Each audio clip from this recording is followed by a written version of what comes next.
asalaamaaleykum maa ngi nuyu ñëpp ñi fi teew di nuyu samay bàjjen di nuyu tamit samay moroom jigéen ñi fi nekk bon man sama témoignage c'est surtout la violence scolaire bi ma dund en fait bi may gën a nekk xale dama amoon handicap bu aigu mu nekkoon le bègue. Donc ce bègue aussi a été provoqué par des violences au sein de la famille. Mais arrivé à l'école, je ne savais pas que c'était un handicap jusqu'à ce que le prof me fasse la remarque et en rit. Dès l'instant où il s'est moqué de moi, il a permis aux élèves de le faire. Donc je deviens la rusée de la classe. Et j'étais tellement moquée que ça a fini par créer une dyslexie en moi.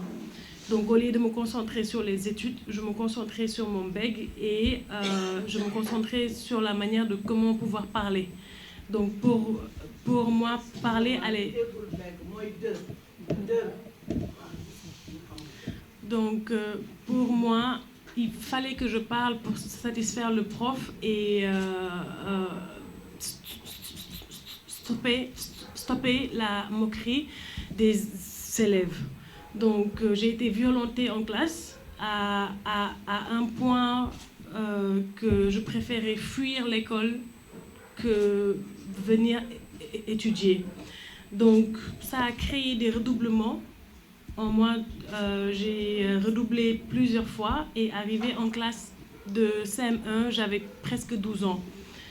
À la remise des cahiers de composition, le prof a dit à ma sœur de dire à ma mère de me garder à la maison si je grandis un peu, qu'on me donne en mariage parce que je ne servirai absolument à rien. Donc ceci va créer un énorme trouble en moi parce qu'en ce moment-là, je ne savais pas que j'étais une femme. Je savais juste que j'étais une petite fille, mais dès l'instant où il a parlé du mariage, la première chose à laquelle j'ai pensé, c'est le sexe et que j'allais être traitée comme une vache, d'être gardée à la maison et de faire des enfants et de m'occuper de mon mari. Donc ça va créer ma première dépression qui va me pousser à la tentation de suicide. Et déjà à 12 ans, j'ai essayé de mettre fin à ma vie parce que je ne voulais pas qu'on me donne au mariage.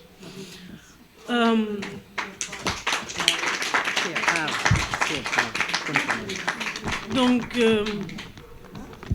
quand je vais essayer de mettre fin à ma vie, ça ne va pas marcher. Et on me force encore d'aller à l'école. Arrivée en classe de 5e, j'avais déjà 16 ans parce que j'ai encore redoublé. Et donc, je décide d'arrêter l'école.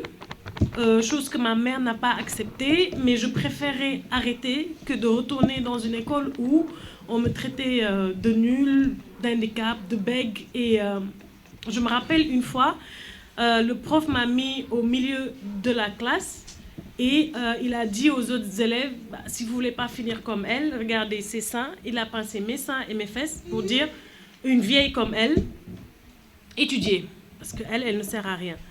Et donc, j'ai arrêté l'école et tout de suite après, 6 mois après, je me suis mis à chercher du boulot parce que ma mère, je ne peux pas lui en vouloir. Elle voulait que je retourne coûte que coûte à l'école, donc elle va faire de moi la ménagère à la maison, me donner les tâches difficiles, me réveiller à des heures comme à 5 heures du matin pour commencer à faire les tâches ménagères et juste pour me forcer de retourner à l'école. Je refuse et je lui dis je préfère travailler à la maison que de retourner à l'école. Donc 6 mois après, je viens lui demander de l'argent pour m'acheter mes effets de toilette et elle refuse. Elle me dit dans cette maison tu trouveras de quoi manger ou dormir, mais pour tes effets de toilette et tes vêtements, il faut que tu travailles. Donc je me mets à travailler, je cherche du travail et j'affronte le monde extérieur. Le monde extérieur devient un cauchemar pour moi parce que je me rends compte qu'il y a pire que l'école. Il y a le monde extérieur où tu vois toutes sortes de profils. Des gens qui ont subi aussi la violence dans leur enfance et qui, eux aussi, par une manière ou une autre, essaient de se protéger en transmettant cette violence. Moi, cette violence m'a rendue sensible à un point où j'étais naïve, donc je faisais confiance à tout le monde. Donc j'ai subi énormément de violences dans la rue, au sein du travail, mais je me bats parce qu'il y a un rêve en moi de vouloir être artiste. Et je pense que c'est là où est né ce rêve de vouloir être actrice, c'est de refléter la société. Pour moi, être une actrice, c'est être le miroir de la société. Je voulais jouer le rôle de toute personne que j'ai rencontrée dans ma vie, positif ou négatif. Donc, dès l'instant où Dieu m'a permis d'être un personnage public, la première chose, le premier interview que j'ai fait avec l'Observateur, j'ai parlé de la violence faite aux femmes et de la violence que j'ai subie dans mon enfance. J'ai parlé de la santé mentale et je me rappelle qu'elle n'était pas bien accueillie. Donc, sur les réseaux sociaux, j'ai tout de suite été huée. Et quand j'ai parlé de mon suicide, les gens m'ont donné des astuces pour ne pas me rater la prochaine fois. Et j'ai vu qu'il y avait un énorme travail à faire sur la société et à lever des tabous comme la violence faite aux femmes et la santé mentale.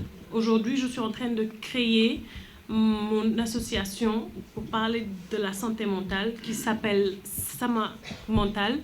Et c'est justement pour défendre ce genre de sujet. Parce que violence rime aussi avec santé mentale.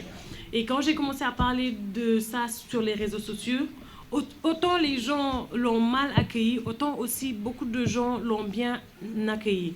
Donc j'ai eu à parler à beaucoup de femmes qui ont subi aussi énormément de violence.